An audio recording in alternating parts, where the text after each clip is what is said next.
Hi guys, કેમ છો તમે બધા? તો હવે આજે આ બતાવવા આવ્યા છે અંબુજા હોસ્પિટલમાં. મજામાં તમે જોઈ શકો છો અંબુજા હોસ્પિટલમાં બતાવવા આવ્યા છે આપણે. તો અંદર જાય લીપું કાઢવાનું કહીએ તો કાઢી નાખીએ. કિરણ પણ છે મારી સાથે. અહીં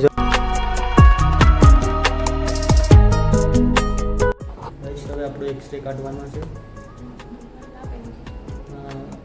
ક્લિપો કાઢી લીધી છે, ટાંકા કાઢી લીધા છે. હવે એક્સરે કરવાનો છે, પછી જોઈએ હાથમાં છે નહીં. અહીં આપણો ફોટો પડી ગયો છે. ફોટો આવશે તો થોડી વાર લાગશે. મેડમ કે વારંવાર બેસો તો થોડી વાર વારંવાર બેસીએ આપણે. પછી તમને ફોટો કેવી રીતના છે તમને સાઈડમાં દેખાતો હશે, તમે જોઈ લેજો. તો હવે આપણો હાથ કમ્પ્લીટ થઈ ગયો છે.